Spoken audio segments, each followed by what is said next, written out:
Well, good morning, everyone. Thanks for joining us today. So we just had a great session sort of on the standard itself, on the technology, on the platform that is PDF.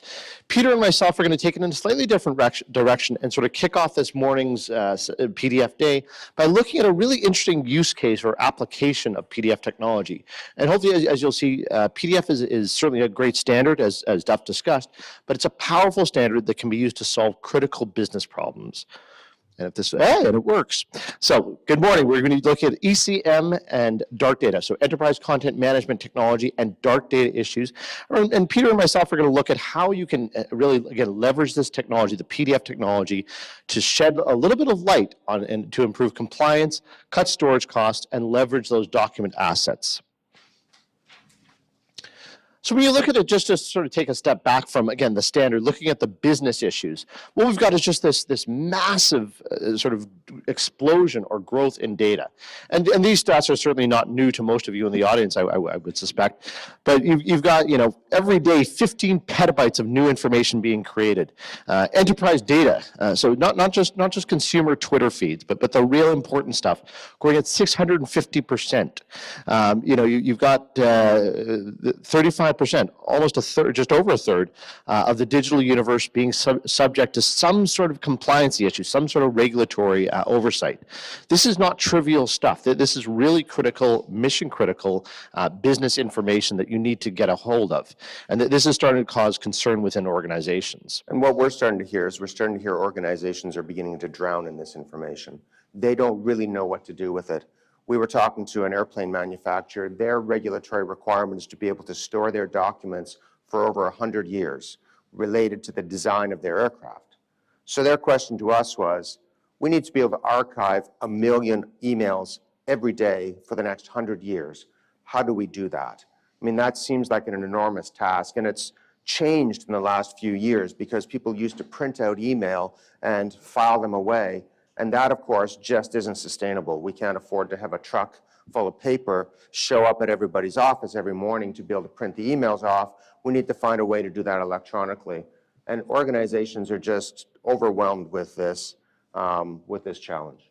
You talk about email systems. Certainly that's one of many systems that organizations are grappling with when they look at where this information is coming from and what type of content it is. So it's not just the volume from the previous slide, it really is the complexity. So we've got different types of information from case management files to HR files to e-discovery challenges, but it's coming from these multiple tools. So certainly email is a huge and problematic area of growth, but it starts with enterprise content management, it goes into product lifecycle management tools, CRM tools, ERP systems, business process automation. It's coming from everywhere and it's coming in multiple formats and it's just increasing. Yeah, I mean, when you look at this, it looks like organizations, actually have multiple repositories within different categories. They actually have multiple repositories within each category. Organizations often have 2 or 3 content management solutions. There's a massive globalization going on here. Organizations are, in different time zones in different continents, sometimes through acquisition, sometimes through internal growth, but they all have to try and deal with this information. There are teams building things in one continent and teams building something else in a different continent. They can't easily share that information. They can't easily find that information. That means that there's a lot of rework going on that's unnecessary, a lot of cost that's going on that's unnecessary, and organizations are really struggling with how do we deal with this. That's right. In fact, one AIM statistic, the Association for Information and Image Management, suggests that 30-some-odd% of organizations have 20 or more enterprise content management systems. So you can imagine all the different versions you're dealing with, all the different formats you're dealing with, and then trying to centralize that information. Not an easy challenge. And not only is it coming from within your organization, but the information deluge is coming from outside. So when we look at scanning technology and capture technology, it's no longer just about scanning the pile of, or the box of paper through a scanner into electronic format. Now we're looking at faxes and multifunction printers and emails with attachments, all sorts of different ways that information is coming into the organization. So what is dark data? I mean, it sounds like a very scary thing, obviously, and it actually really is. This graph shows that, of the big data part of enterprise data, an increasing amount of that is unstructured, and that is dark data. So what does that mean? That means it's information that organizations have in their repositories that they don't really know that they've got, they can't access, they can't find easily. They may be able to search it, but how do they find it? Or other people in their organization doing similar things may not be able to find that information to be able to leverage that as an information asset. And then when you talk about regulatory requirements, and a regulator comes to an organization and says, I need you to find these documents here for either for an e-discovery problem or a regulatory submission requirement or a compliance reporting issue, that information is not findable, and that's a huge risk to the organization. So Gartner says that dark data is the information assets that an organization collect, possess, and store, but generally fail to use it for another purpose. So we're fantastic at storing this stuff. ECM has come along and provided a great repository, highly redundant, highly scalable place to store information. But what do we do with it once it's in there? We've started to do some really neat things with workflow, with automating business processes, but that repository is growing enormously quickly.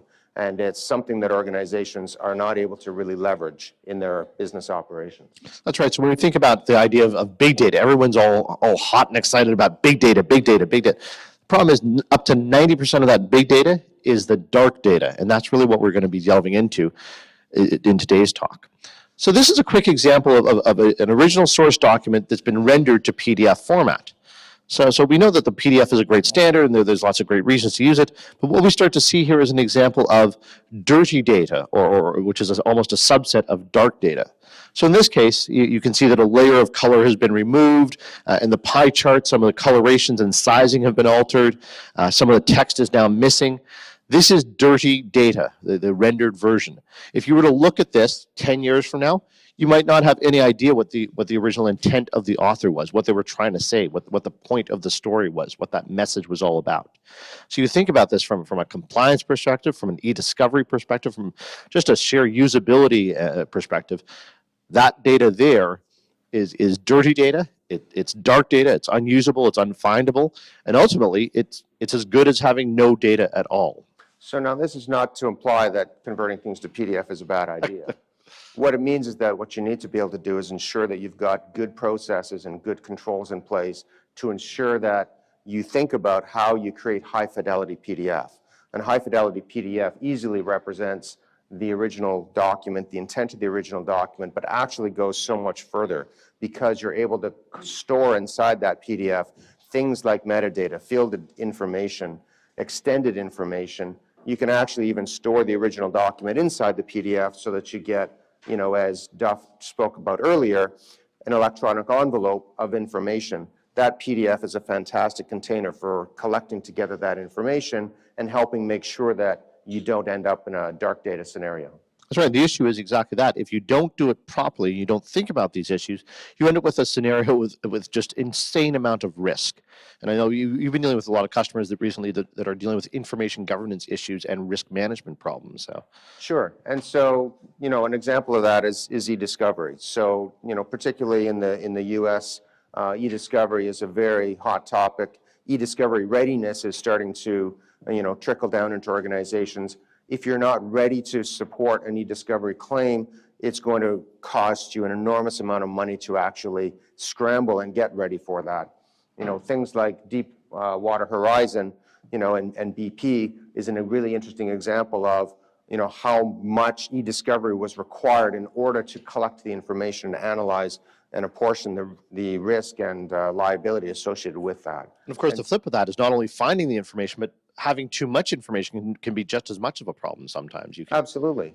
Because organizations, in essence, have dark data and don't know what they have, they take the approach of saying, well, we better just hang on to everything because we can't know what we've got, we can't know what we should get rid of, and so we'll just sort of keep it all. And that actually can open up additional liability that they're not necessarily required through regulations to face. If your industry says after 7 years you can dispose of this kind of record, if it says that after 15 years you can defensively dispose of another different kind of record, and you've got good retention policies, then you can actually cleanse that information through your organization. and avoid that liability. And of course, you don't need to store it either, which reduces cost. Absolutely. The challenge that we see in the industry is again around enterprise content management. So ECM systems were supposed to solve all these problems and make everything just happy and perfect. But of course, in reality, they often focus on the enterprise side and the management functionality. So they're great at dealing with things like taxonomy and permissions and rule setting and governance policies. And they're also great at the enterprise side, being scalable and cloud ready and all that sort of good stuff. But it's oftentimes the content that sits in the middle that is often ignored by those ECM tools. And that's potentially where PDF technology can really fit in and add a lot of value when you think about dark data and missing data and how you really secure your organization's future and mitigate some of that risk. So you look at the PDF standards perhaps being a middle chunk between that information that is coming in and being ingested through those various capture processes and the digestion of information that sits and resides in the enterprise content management or repository suites. The PDF functionality or the PDF standard can help you with those kind of issues. We're going to explore some of the specific facets of PDF technology that help with those problems. Oh, I was just going to talk to that slide a little bit. Please. So one of the things that's changing in an organization's world is the switch away from paper to electronic. And so organizations, 10 years ago or even 5 years ago, and possibly even today, used to get claims forms or information from their customer base on paper. People would actually take a document, they'd fill it out, and then they'd put it in an envelope and mail it in. And then the organization would have a mail room where they'd open the envelope and drop it on a scanner, and then they might type in some metadata, and that would go into the business processes in order to, kickstart some workflow. That's all changing. Email, of course, makes that easy. The cell phone makes that even ridiculously easier. People are taking pictures of pages and sending that in. People are taking pictures of their cars in an accident scenario and sending that in, which means that an adjuster doesn't need to come out and look at your car any longer. You can automate that whole process. But an organization needs to be ready to receive all that information and still slipstream that into their business processes, many of which have been constructed around PDF. So they need to be able to automate that process, take that information, do something with it, and PDF is sort of the perfect container to be able to collect all that together and process that in a single way. That's right. And that I think is why, when we look at organizations like Forrester and the Gartner and IDCs of the world, they're starting to realize that within this document content transformation universe, certainly the ECM providers are important, but more and more some of those conversion specialists, the PDF tools that were referred to when you think about the standard, they become more and more a part of the overall picture of what you need to look at when addressing the content issues within your organization. So when we look at PDF, there's a lot of different facets, and Peter's going to go through some of the technical aspects of what makes PDF so useful in addressing some of these dark data concerns. Well, not too technical, but the file size is one thing that needs to be considered, and the richness of the information, I think, is the other. So PDF actually solves both of those issues. Information that originates as photographs or as paper stored in TIFF and JPEG are large, unsearchable, and sort of complex to deal with. Converting those to a PDFA or a PDF allows you to have a long-term storage format, allows you to store metadata inside the document, and allows you to compress the document and optimize it easily for the purpose that you're trying to deliver it for.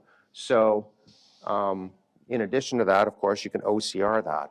OCRing a document allows you to make it fully text searchable, but laying it out in such a way that PDF is capable of doing enables you to extract that information so that you can use sort of a spatial analysis of that in order to attribute it, to identify information in it, to be able to automatically populate the PDF with metadata. And the file sizes are much, much smaller, which allow you then to reduce your storage costs. You were just speaking about OCR, and this is just a quick sample. And again, some of the other presentations throughout the day delve into much greater detail. But just to show that the technology of PDF is able to support the broad breadth that is OCR. So not just sort of traditional optical character recognition, but you think about barcode reading, you think about handwriting recognition. There are all these different facets within perhaps the family that is OCR that can be supported within the PDF standard.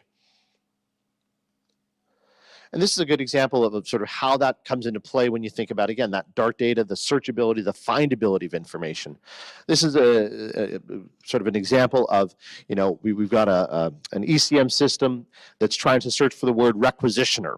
And of course, when the first instance comes back, you've got a big Adobe Acrobat warning that says Acrobat has finished searching the document and no matches were found. Well, the word is clearly there, just it can't be found because this version of the source material was rendered incorrectly. Maybe it was received in a fax and converted to a TIFF in a very, very large file format. It's dirty data. It's dark data. It's no data. By converting it properly and automating those processes to ensure that from the point of inception or ingestion, things are done in such a way that it is more usable, now we see that the word requisitioner can indeed be found, and we've sort of highlighted it there. So it's a simple example, but it's a powerful scenario where organizations have all this information, and you can imagine something like an invoice or a bill. You might have tens of thousands or millions of these documents. How do you find the one that you're looking for? And so this is a really good example of some of the cool things that can be done with PDF and OCR technology. We can recognize that there's a quotation number at the top of this. We can recognize what the quotation number is. We can take that and store that as metadata inside the PDF. And we can also determine that this document has been signed and therefore is likely the official record. And so that kind of information can be done automatically in huge volumes and scale, significantly different from the days when we used to have 25 people in a mailroom opening up documents and making sure that the documents, had the right information and were indeed signed. And again, all this takes us far, far away from the original notion of sort of print to PDF or as a simplified way to store and share. There's some powerful business tools or powerful business processes that are being affected here. We alluded to sort of barcode scanning as almost a subset of OCR, but this is just sort of a visual example of exactly that. So within a document, you can zonally OCR for a specific area, recognize that it's a barcode, and translate that information. And again, as Peter said, that information then can trigger different processes. Maybe that becomes metadata applied back into your enterprise content management system for future findability. Maybe some of that information triggers a secondary process, an approval process, a workflow process, et cetera. And we alluded to the idea earlier of metadata, and this is just sort of an interesting diagrammatic way of showing that. So traditionally, we think about being able to enhance a document, so being able to add, a date stamp based on the content management metadata, or being able to add a watermark like approve based on the author's status, et cetera. What we're finding more and more, though, is organizations are looking to extract information from the PDF source into the system. So it's the exact opposite of how we might think about a PDF being used. It's now being used to help trigger different business processes. So you can take that date information, extract it out, and apply that as a field when you're tagging your document. So again, removing things from the end user sort of responsibility and moving it more and more to a system responsibility to reduce your organizational risk and improve the value of that content. But this also shows, sort of the bread and butter use of PDF. On the left is a table of contents, and the table of contents actually refers to 8 or 9 discrete documents that were used to form this PDF. And an ECM system has that content stored in it, and they may be related in a document library in some way. But when you need to communicate this outside the content management system, it's extremely powerful to be able to take that content and simply wrap it up into a single PDF and ship it off to the interested parties. Absolutely. So this is a bit of a funny diagram, but it's an interesting use case that we want to start exploring. And we've got sort of in the background there 2 white page extractions, I guess, 2 sample pages that were taken from a white page, scanned and turned into a PDF. What we have in the middle block, though, is a really powerful use or an application of PDF technology in order to compare the 2 documents visually and identify areas of differences based on pixelations. So this is not about OCRing per se or reading it or sort of semantically reading out the different words. This is about visually identifying what's going on in that document. And what's interesting about that is the powerful applications of that capability. So the ability to do this sort of image comparison, you can start applying that technology to a number of different business processes. Peter alluded earlier to the idea of identifying a signature. Is a document signed? How can we classify that quickly? You know, there's a signed pile and a not signed pile. So we start to look at being able to apply this image analysis to things like XML extractions, deduplications, auto classifications, signature identifications. There's a number of different scenarios. And I know, actually, we've just done some interesting stuff around ISDA contracts in the finance section. Yeah, so I mean, banks and financial institutions face an enormous task of assessing the risk that they've got associated with ISDA contracts. And we worked with a large bank here in New York that had to do that. Their current process was that they had to actually, you know, have a manual process to review those contracts. And the contracts run into, you know, 20, 30, 40 pages each. And also there's hundreds of thousands of them. So how do they quickly assess their risk? And worse, how do they, when there's a shift in the market, how do they know what that risk, how that risk impacts them? We can only think a few years back to understand that they weren't able to do that as well back then.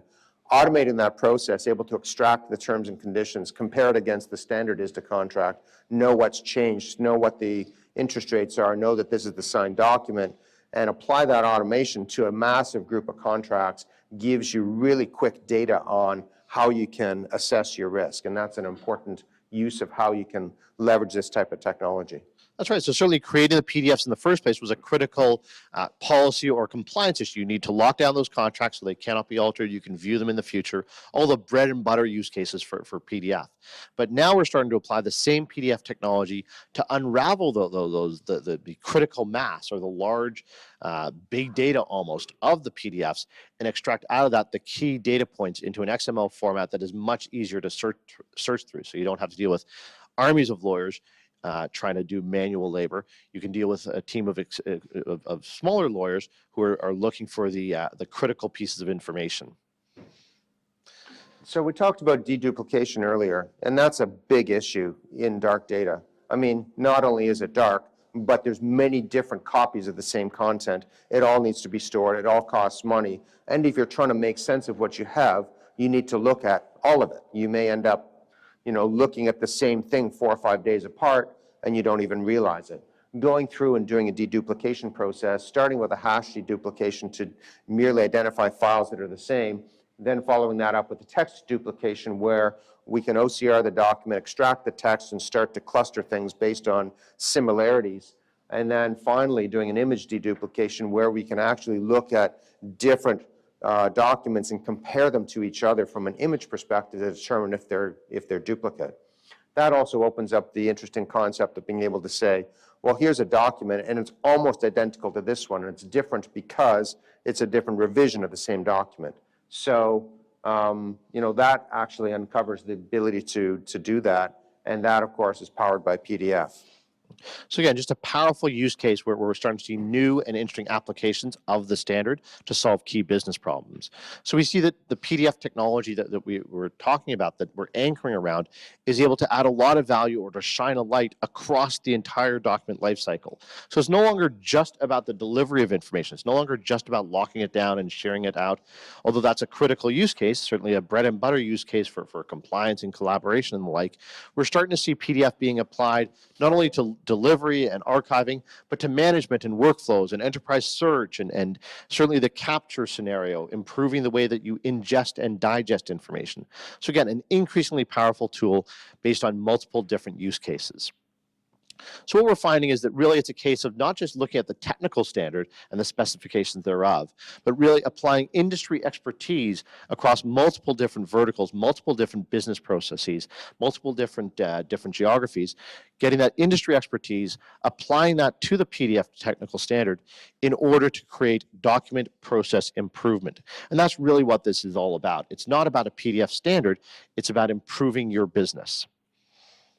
So this is a summary of some of the things that we sort of have seen from organizations that have started to look at how they ingest content, take advantage of all the content that they have within their possession. They need to start to do some of these things. Leveraging PDF as a technology is the means to be able to take care of things like ensuring your content is findable, being prepared for rediscovery, taking care of dirty data, getting rid of things that you don't need to store, and, of course, reducing storage costs. That's right. So with that, we'll sort of bring it to a close. Hopefully that gives you a sense of the power of the PDF standard and a very interesting use case. Again, looking at a different application of PDF technology, increasingly on that capture, ingestion, almost data comparison, deduplication scenario, as opposed to the bread and butter traditional view of PDF as an output technology. Hopefully that opens your eyes and shows you how you can help use the technology to shine a light on that dark data. So we'll close it there. Certainly we're open to questions. I think we've got a couple minutes. I'm not sure. I'm looking around for Duff and I don't see him. So I think we can keep going. So until Duff jumps in and to stop me, we'll start doing questions. So if you can go back a couple of slides. I think I can. Just flip back. Say when. Yes. Oh, there we go. This looks remarkably like the Open Archival Information System reference model. Okay.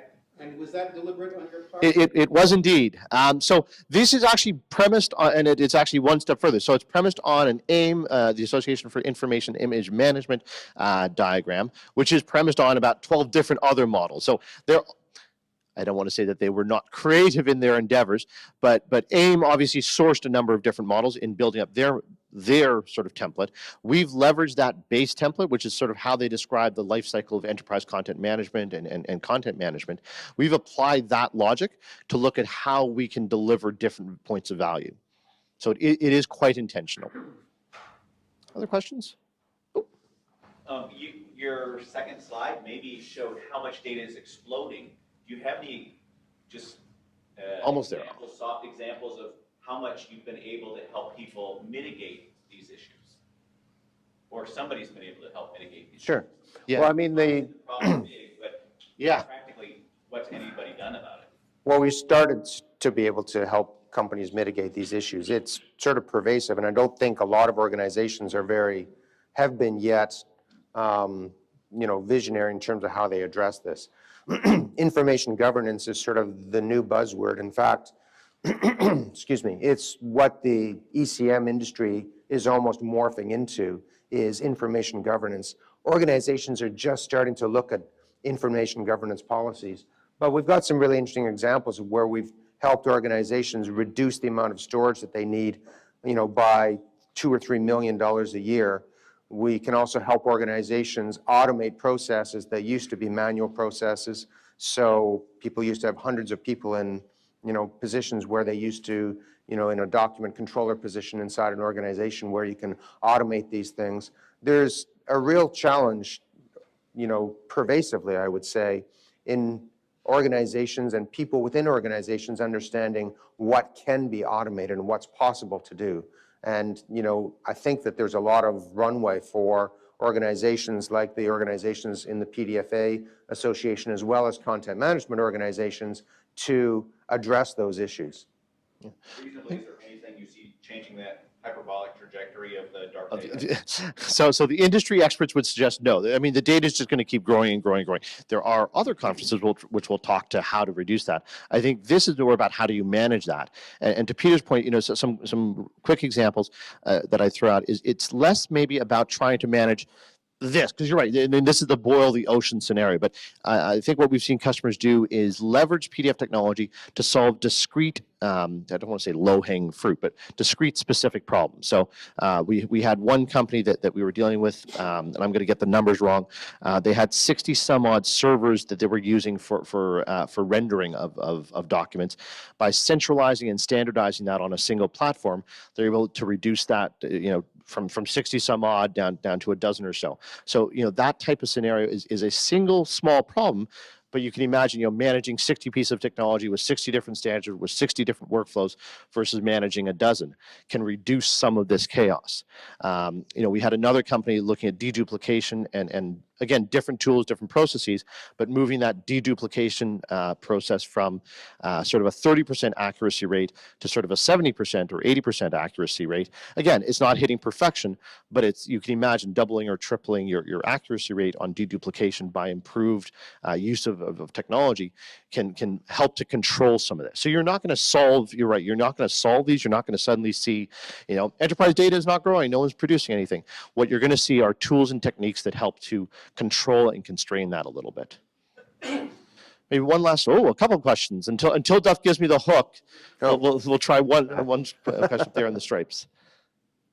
Yeah, so going back to the image analysis slide, kind of, you know, I get how that functionality can be used for, you know, in a templatization process, so you're rapidly comparing images that are being ingested from a kind of a layout perspective, visual layout, to ones that are already existing in the system. How would you, or how do you use or apply this functionality in other ways beyond comparing it to existing templates?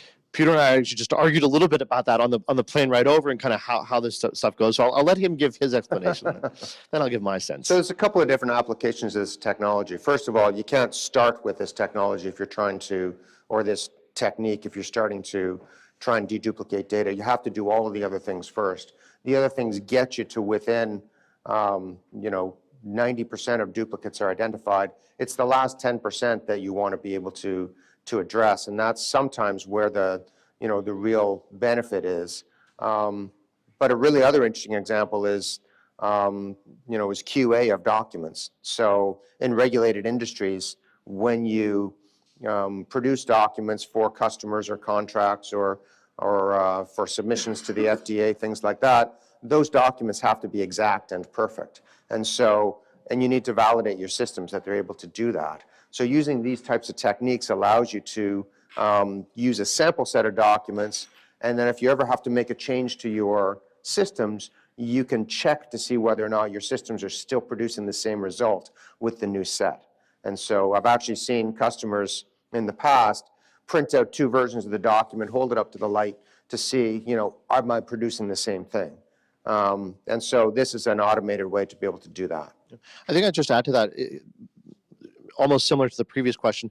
If I look at trying to solve the big data problem, which is big, again, maybe breaking that down into discrete single processes. So trying to catch the lower hanging fruit, individual things. So you can't necessarily look at, you know, big data problems, and I mean, leave that to the IBMs of the world to look at everything and solve all problems. But in the interim, if you look at 1 or 2 specific scenarios, you might be able to sort of get that 80-20 rule going within your organization. Most scanners, whether they're standalone scanners or the atrocious multifunction copiers, don't actually natively produce PDF. What they do is Correct. they produce some kind of raster image file, like typically I'd say TIFF, which is then internally or externally converted to PDF. Have you ever run into a situation where in the course of legal or regulatory proceedings, the accuracy of that conversion has been challenged? So I'm going to let Peter answer, but I'm hesitant to answer because right behind us, just joined us, is Harvey Spencer, who's probably the leading expert on capture and image and scanning technology. So I don't know, Harvey, have you ever heard anything about that? Not to put you on the spot, but since you've joined us. I can see a situation if you are applying OCR to it and trying to convert it to a PDF. Normally, I can see that happen. Well, but that has But to if do you're with the literally, accuracy but of if you're literally OCR. taking, literally, if you're taking a PDF, Right. if you're taking a TIFF file and sticking a PDF header on it for display purposes, why? I will. At this point, at least in the US, the courts are taking it for granted that it's an accurate rendering. I think so. I will say what we have seen in the industry is more of a scenario where as long as you have a defined process is more the issue. So we've had a number of customers tell or industry discussions around the idea that process is more the important part versus the actual technology. So if you have a defined process and it's repeatable and it's consistent, that's half the battle from a legal end. But back to Oh, the Lord. OCR question for a second, you know, one of the really cool things about PDF is that it actually can contain both the image as well as hidden text. Sure. And so when you do hit highlighting in a OCR PDF, it highlights the hidden text and looks like you're highlighting the image, but you're not really. But it's still searchable, but it still looks exactly like the original scanned image. Thank you. Do we have a quick answer from any of the other industry players? The question of that, in the medical industry, they're really, really picky. If you use a lossless compression algorithm, such as TIFF Group 4, you're okay. But any kind of medical imaging, if you use a lossy thing, like JPEG, and you could have a little spot on someone's chest X-ray, they're real funny about that, you know what I mean? Well, So it depends, I think, like you said, the conversion. Yeah, and I think the big issue, and I know other vendors, okay, I'll go ahead. Another answer for that? I'm an attorney. Ah! Uh-oh, everyone be careful. In court, nothing really authenticates itself. So you've got to have a witness that says, yes, this is the contract. So the format or the method doesn't matter so much. And join us later for this afternoon when we're going to have a whole panel discussion on format types. So you were waiting patiently, so go ahead. The whole discussion until now was about input data and dark data in the input. Yeah. My company is creating output. It's a CCM system, so yeah. we create AFP or PDF or whatever as a document. And this also has to go into an archive usually, yes. for legal reasons or whatever. Until now, more than 50% of our customers still want us to make TIFF out of it in the end, which is destroying the data in the end. Makes dark data out of readable out of good data. I'm going to pause there. So that is getting better now. So that's an interesting question. I'm going to leave that because I'm getting the evil eye from Duff. I will say that different countries, and this is part of the interesting thing and part of the power of the tool behind it, different countries have different regulatory needs. So I know that in a lot of European countries, they actually have TIFF as the standard for whatever reason. Because there's an ISO standard on PDFA, so it's fine from the legal side, especially in Germany. So, but still companies do it. Yeah, Sure. So part of the goal of the PDF Association is to A, build the standard, B, proliferate knowledge about the standard. And yes, Europe has adopted that very, very well with the strange acceptance of Denmark, who still actually standardizes on TIFF. But yeah, within industry, it's slower to adopt, certainly. And so, you know, there's a lot more work that we need to do there. Because you're right, TIFF just does actually, you know, create additional dark data. I think that's a great segue for the great work the PDF Association is trying to do to increase the use of the standard around the world. So hopefully we'll see that trend improve over time, not just from TIFF to PDF, but PDF to PDFA and others. So I'll use that as my segue to pass it over to Duff for logistics. Thank you very much.